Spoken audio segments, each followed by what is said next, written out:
Welcome to the Frugalpreneur podcast. I'm your host, Sarah St. John, and my guest today is a successful entrepreneur and spiritual business mentor with over 25 years of experience helping hundreds of entrepreneurs scale their business to seven figures being authentically themselves. Welcome to the show, Teresa McBratney. Thank you. So glad to be here.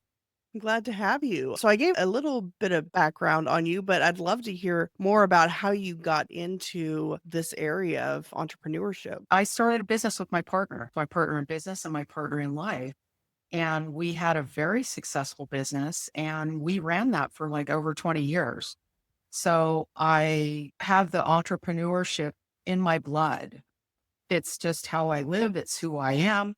And there were a lot of changes that came in the marketplace and it changed our business. We were in the housing industry and we had kind of this perfect storm of the financial crisis, the credit markets freezing up, the housing bubble bursting, and on top of that, regulations. So it dramatically reduced our business. And so about 2015, I was like, I wanted to strike out on my own.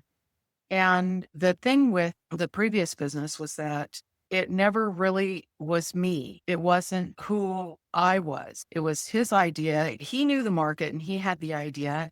And then I basically was able to bring out this success. Us together, we had this wonderful success, but it wasn't mine. That's the genesis of my brand and of my business that I've been doing since about 2015 or so, is just basing it on what is inside me and how I use my energy and how I express myself and how I want to expand. And it's really kind of hit a chord. I think a lot of people, I think we're trained as people or kids, as children, I think we're trained to sit at a desk and learn a certain way. And entrepreneurship, it disrupts all of that. It's like you have to go your own way. You have to know what's going to work for you. You have to feel into it. And you have to know yourself pretty well to do that. That's how I operate. That's what I do. I hope other people do that too. So, your business now is New Divine Human.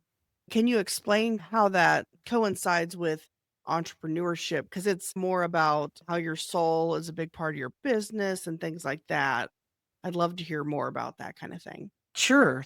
The new divine human, we're going to need more individuation, and I can explain that, but we're going to need to be more authentically ourselves and live more true to ourselves in order to move forward in the 21st century. There is a conscious evolution happening, and it's moving toward critical mass, meaning the 51%, where people are awakened.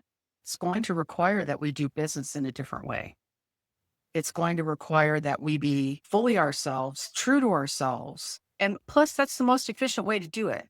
You know, you're the frugalpreneur. You want the best way to do your business, then you base it on what you naturally have a huge resource in, and that is yourself, your heart, what you stand for, what you're about, and bringing that to the world and expanding your consciousness. That is the way of the future, is an expanded consciousness.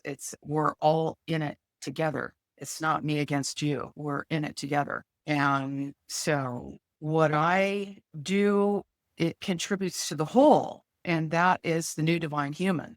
That's the way of business. That's where we're going, even though it may seem kind of messed up right now, but that's where we're going. We're going to a brighter future, yes, but for everybody.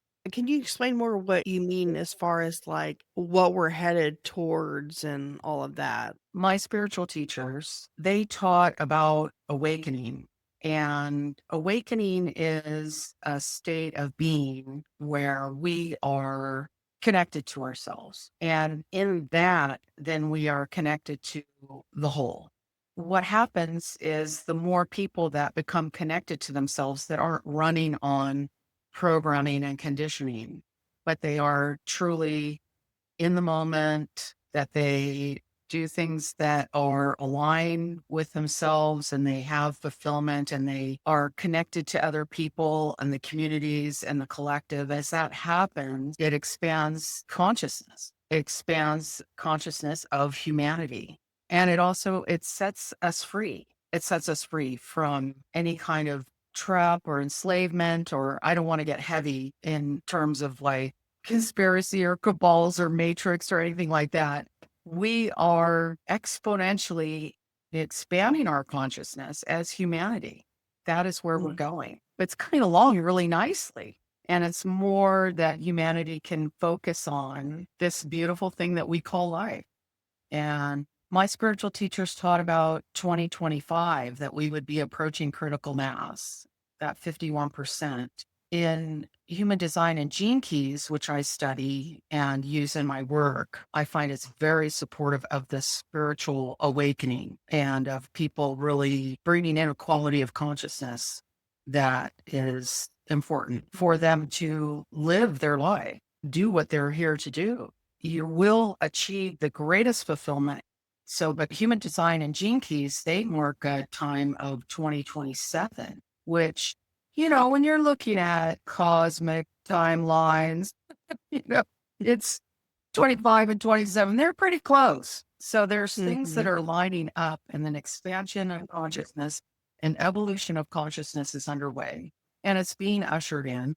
And it's being ushered in through each one of us. So it sounds like what you're saying is like instead of with the conditioning and like the way we've always been taught or raised to believe about certain things and how to do certain things and how our life should look and all that kind of stuff, focus more on the internal self, intuition, things like that, and what you feel and believe to be right and true and how you should approach business, life, whatever, versus what basically you've been taught, told, conditioned to believe and how to even in business. Absolutely. There's a new paradigm for these large systems. What are our large systems? The economy. You can see it in the creator economy. You can see that they're doing their thing. They're expressing themselves. They're doing what's in them and what's true to them, what's authentically them. They're expressing that. It's created a whole new economy. You yourself and this beautiful podcast. This is an expression of you and what you do because you want to do it and you're good at it and you enjoy it. And it benefits not just you, it benefits the whole. I just see that as the wave of the future. And Mhm. it's already happening for sure. And a lot of people, I think that there's vestiges and old patterning and a lot of things that they're not going to support us anymore. So one system will go away or be reformed or evolve into something that serves us. And Mhm. it could be business, education, government, banking, economics, all of it. And it's much more global, all of it. I mean, it's really I think there's a huge evolution going on right now. We're kind of at a point where what is creating these systems is going under a fundamental evolution because people don't want to fit into a box. People aren't going Mhm. to toe the line and do what they're told. Yeah, and I feel like that just in the last, I don't know, 5 or 10 years, there's been a lot of shifts in terms of like how work should be done, especially after 2020. There's a lot more remote work. People used to think, "Oh, you have to go into an office from 9 to 5." But now a lot of people are working remote, flexible schedules. So there's that, but then also it used to be that you had to have a degree and, of course, you still do for certain things, but there's a lot of things that you can go to trade school now for or take courses or get a certification or whatever, and I think those things have always existed, but I feel like that's becoming more and more common. So those kinda shifts within business and education. Absolutely. The shifts are happening and they're happening more rapidly. And you can sense that. You can feel that. There's shifts happening because they're waking up and they want to live a full life. They want to live an extraordinary life. They want to have a beautiful human experience. And that includes everything, their health, their wealth, their relationships, their loved ones. They want to feel whole and complete, and they want to do work that is uplifting. They want a business that supports them as well as supports their family, supports their clients. They want a business that works for them. What if one platform can handle your CRM, proposals, scheduling, contracts, invoicing, subscriptions, project management, client portal, file sharing, marketing, all in one place? Meet SweetDash, the OG all-in-one business platform built to eliminate software overload and help you scale with confidence. With SweetDash, you get a single login and a unified system to streamline your workflows, powerful no-code automations that reduce manual tasks and put your business on autopilot. And here's the game changer: unlimited users and clients. That's right, no per user fees. Add your entire team, your clients, your contractors with no additional charges. But SweetDash doesn't just build software, they build community. The roadmap is shaped by feedback from the community, and there are live support sessions to help you succeed every step of the way. With tens of thousands of small businesses and more than 1,000 five-star reviews on Capterra and G2, they all can't be wrong. You can try it free, no credit card required, at sweetdash.com. That's SweetDash.com.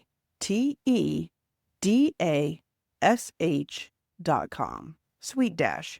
One login, one platform, one low price, unlimited potential. So for someone who maybe is resistant to change, or maybe because I think a lot of people, they like the being in the box, or they're just so used to it. Maybe they don't like it, but they're used to it. And maybe they struggle with thinking or doing business outside the box and all of that. What advice or tips would you have for someone who is set in their ways and it's difficult for them to get outside that box? I would recommend the key thing would be to tune into yourself and be really brutally honest with yourself about what you desire. And when you're able to tap into that desire for something more, something better, then that starts the ball rolling. Then the curiosity gets up and you say, oh, well, look, this person's doing this over here. I wonder what that would be like. And get the curiosity going. Tune into the desire for something better, for more freedom, more fulfillment. And of course, that includes money, but it also includes responsibility.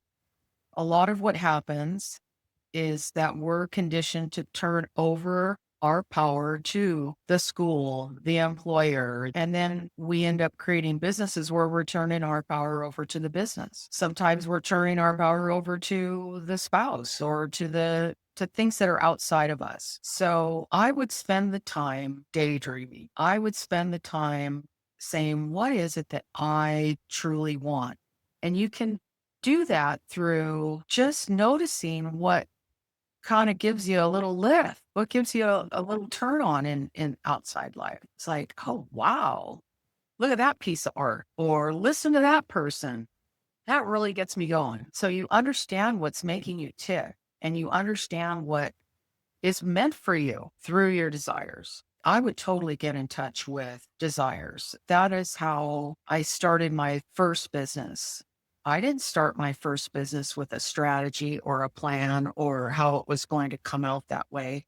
I had the desire for a business with employees and all of the trappings, right? Because that's 20 years ago or 25 years ago. That's where I was. Is like, wouldn't it be cool if I had a business and I had people working for me? And it came about, and we made a lot of money. We were making high six figures a year for 20 years. It was a good business. It was a very sweet business. The business model was a reoccurring income business model. And so we didn't spend a lot of time chasing business or anything like that. It was coming to us. And our products and our services were out there on our behalf. And most all of the sales and everything was all incoming. and it grew year after year for 15 years. What was the business? Was that their real estate one? Yes, it Okay. was. Yeah, So it what was. was the recurring aspect of it? It was a subscription-based model.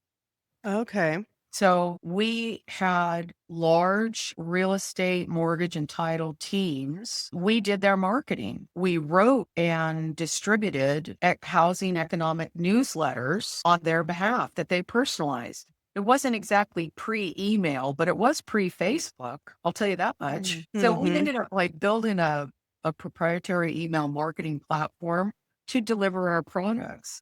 We had the intellectual property that we licensed to these sales teams, and it became a part of their routine, and it was just how they did business, and we helped them develop their marketing relationship model of Mhm. being there in their inbox when the transactions would come up. It was really a great thing. It was very innovative. My partner was very good at that. And I did the economic analysis for the newsletters every week, and we distributed it on the email platform. And until technology changed, our lifetime customer was like easily 7 to 10 years. Oh, wow. Yeah. When I finally closed the business, I had one client that had been with us from the beginning, 20 some years. Wait, Mhm. that first client. I mean, that's just how it went. It was wonderful and it was reliable. And we hustled. We worked in restaurant and catering and stuff like that to get that business going. And then the same thing when you're an entrepreneur and you have it in your blood,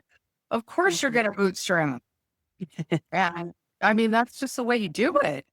You Mhm. find ways to get to where you want to go without spending money because you're not making money.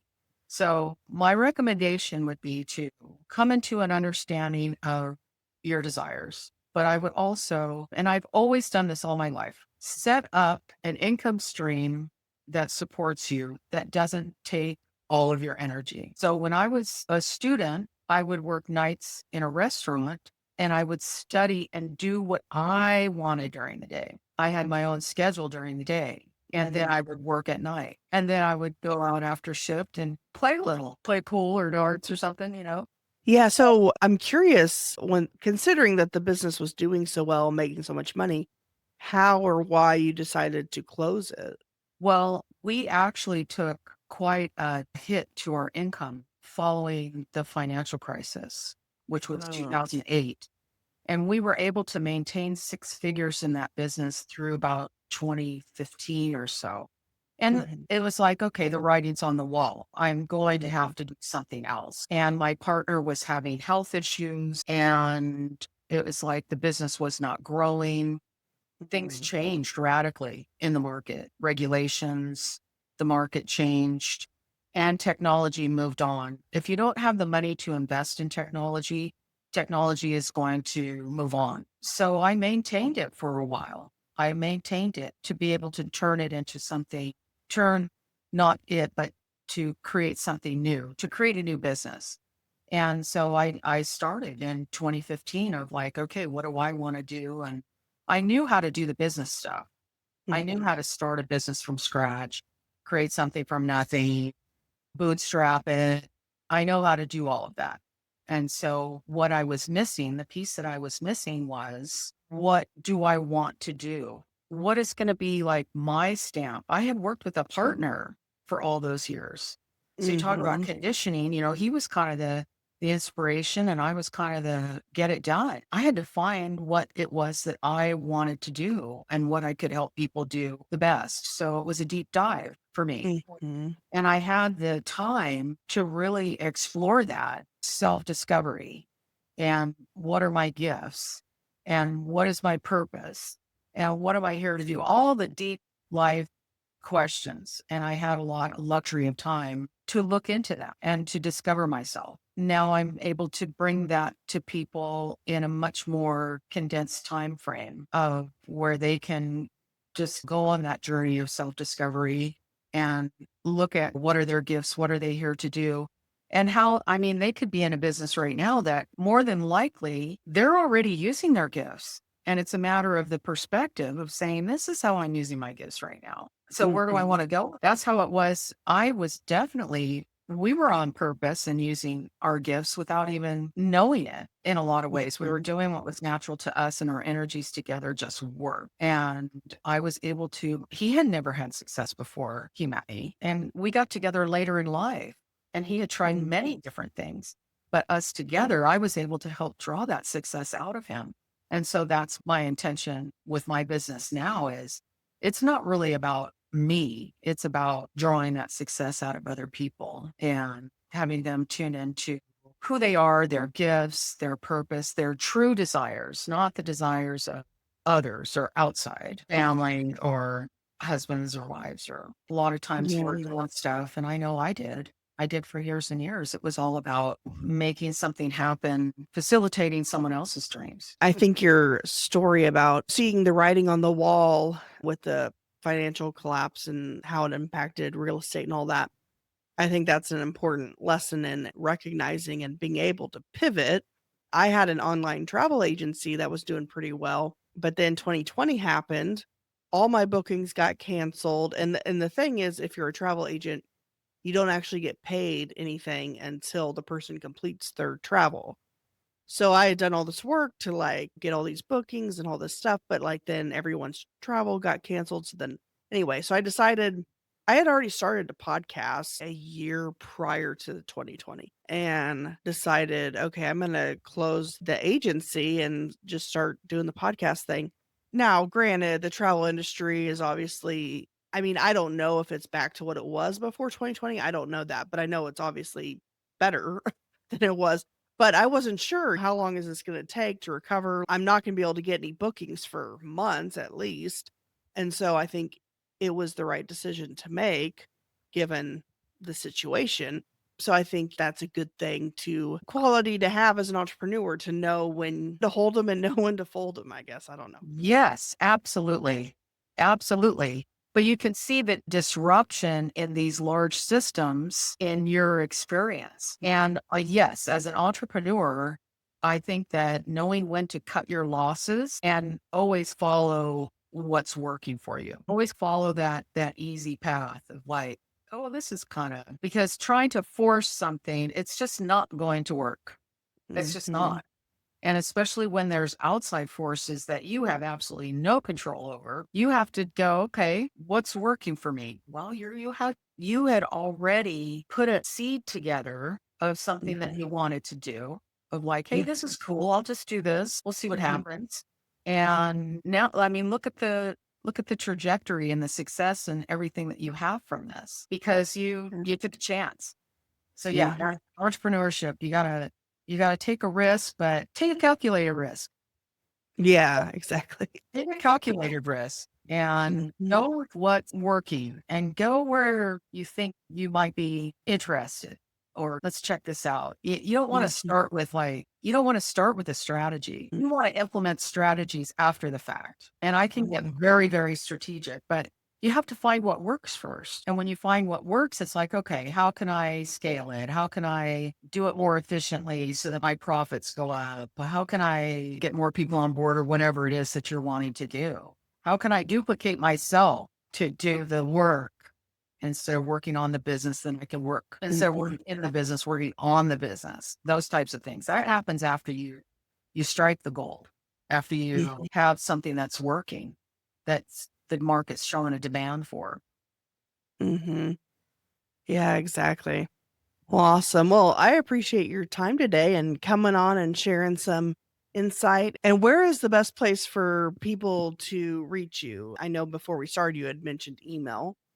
Yes, if anybody is interested in more information in finding out about more about themselves or doing a deep dive, especially if they don't have the time for a big spiritual journey, you want to go straight to it, just email me. It's my first name, Teresa, Teresa at newdivinehuman.com for people that want to build a big, beautiful brand and business based on their energy. That's what I'm here for. Yeah, and you have the brand aura, which I'll have the link in the show notes too. Well, thank you so much for coming on. I really Thank you appreciate it. so much. It's been a pleasure.